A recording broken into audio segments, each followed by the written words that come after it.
Tem duas coisas da história do Eduardo aqui, cara. Primeiro, é a importância do treino, né? Assim, e aí, de novo, né? Vamos ficar com a versão espiritual e a não espiritual, né? A importância do treino é a seguinte, ele treinou muito, cara. Ele treinou muito sobre como entregar conteúdo, como fazer um vídeo, como fazer um bom conteúdo, como reter as pessoas, né, no que ele produziu durante muito tempo, num nicho que não dava dinheiro para ele. E ele treinou tanto a ponto de, no momento que apareceu uma oportunidade para falar sobre algo de finanças, ele já estava preparado para poder fazer um conteúdo num nível que fosse ser a porta de entrada para ele para o mercado. Então ele treinou sem ganhar dinheiro até o momento que ele fez algo num nicho, né, um pouco mais fértil, digamos assim, e aí ele deu muito certo. Mas antes disso, ele treinou durante muito tempo. Né? Então, o que a gente tira disso? É que às vezes a gente está sendo preparado sem perceber para algo que a gente nem sabe que ainda vai acontecer. Né? E às vezes a gente negligencia o treinamento porque a gente acha que não tem sentido nesse esforço que a gente tem. Né, nessa generosidade, nesse momento que a gente está agregando valor de alguma forma, né? Então não negligencie o treinamento. Né? Passou muitos anos treinando. Deixa eu falar, eu não quero espiritualizar as coisas porque não é o objetivo disso aqui, né? Mas ainda dentro disso que você está falando, uma vez eu li um livro da hora chamado Davi. E o autor, ele fala sobre o Davi, que matou o gigante, Golias e tal, né? Aí ele fala sobre como, na época que o Davi era um pastor de ovelhas, provavelmente ele ficava lá, coçando embaixo da árvore. Sei lá, talvez ele pegava uma pedrinha, tacava aqui, pegava outra pedrinha, tacava, deixa eu tentar acertar aquele lago, deixa eu tentar fazer aquele bagulho que a pedra fica em cima do rio, dando vários pingos, né? Não sei.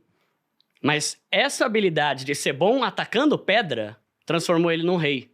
Tipo, foi isso que fez ele matar o gigante Golias, meteu três pedradas na cabeça do peão. Você vê, né? E era um negócio que entra nisso que você tá falando.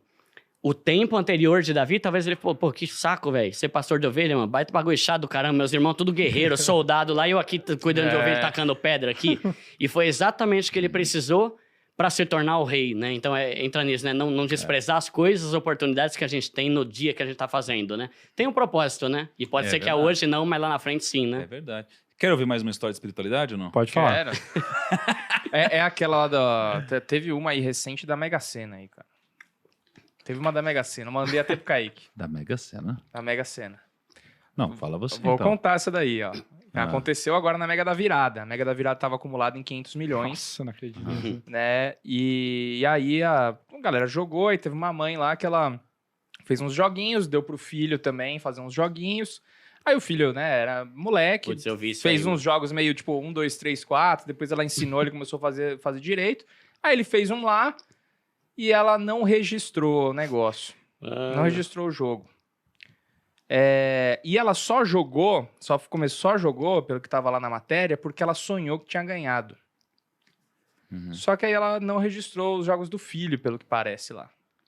E o filho ganhou, cara. Acertou os números. Só que ela não jogou os números dele, então... Pensa numa tristeza. E aí, tinha uma aspas lá na matéria que era assim, bom, se a gente não ganhou, não foi a vontade de Deus.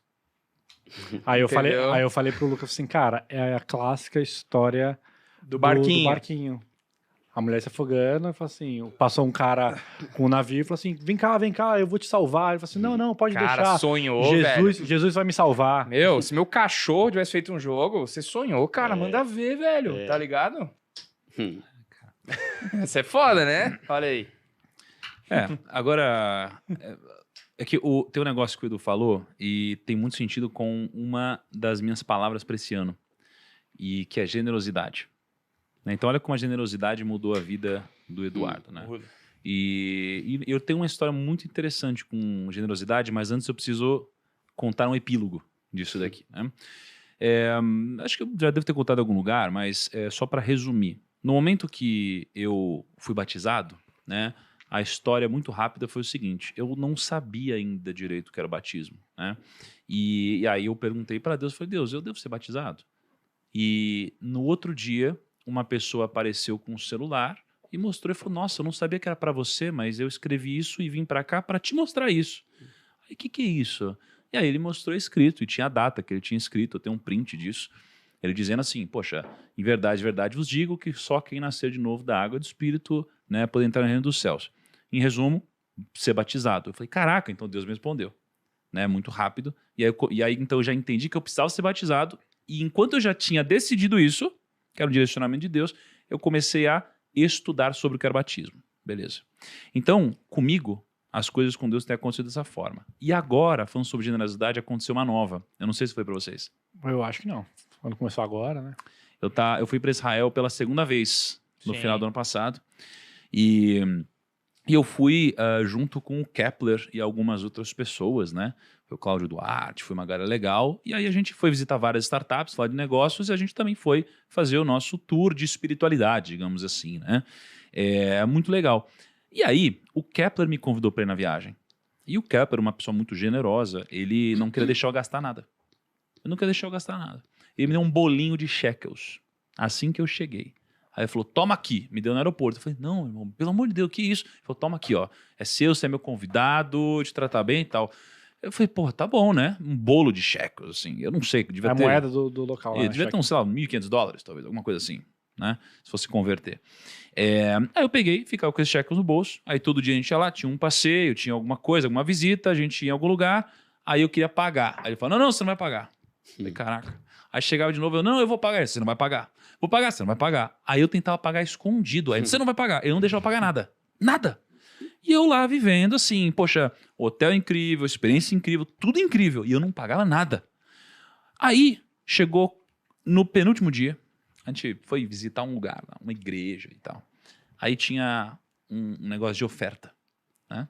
Oferta, que é aquilo que você geralmente oferta, né? Para Deus, para alguma causa, alguma coisa sentindo no coração. Aí eu peguei todo o cheque que estava no meu bolso, eu falei, cansei. Não posso gastar nada, então eu vou ofertar tudo isso. Tum! No que eu botei esse dinheiro, esses $1.500, mais ou menos, né? Sei lá quantos cheques eram. Eu senti no meu coração exatamente o seguinte. É muito fácil doar o dinheiro dos outros. Você tem que doar o seu. E eu senti isso muito nítido. E aí passou 2 minutos. A gente tava numa turma, né? Aí uma mulher que tava lá, chamada Patrícia, ela tava assim, aí tava todo mundo olhando pro mesmo lugar. Essa Patrícia olhou pra trás assim, ó. Olhou pra mim. Aí ela veio andando até mim. Ela fez umas perguntas muito estranhas. Ela falou assim, ó. Você é um ofertante no reino de Deus?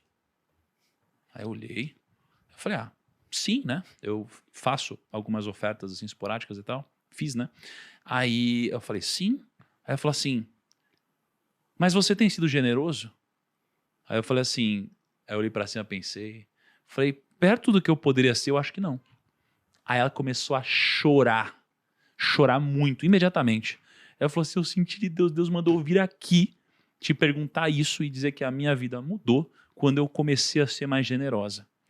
E quando isso aconteceu, eu tinha acabado de fazer essa oferta, entendido que a palavra pro meu ano era ser mais generoso.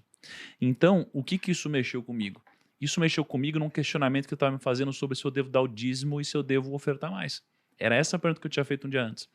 E aí eu entendi que sim, que eu precisava ser mais generoso, que eu precisava fazer mais esse tipo de coisa, mas ainda não entendi um pouco do conceito disso. Então, de lá para cá, o que eu fiz? Eu comecei a ser muito mais generoso que eu era, sem saber ainda exatamente o porquê, e agora eu estou no processo de estudo e aprofundamento sobre esse assunto especificamente. Então, eu quis compartilhar isso pelo fato de a generosidade ter mudado sua vida. Da hora. E eu ter recebido uma palavra sobre o quanto mais eu devo ser generoso. E o quanto isso daqui, de fato, é um princípio, um mover importante na nossa vida. Né? Legal demais, né? Cara, Sim. mas eu acredito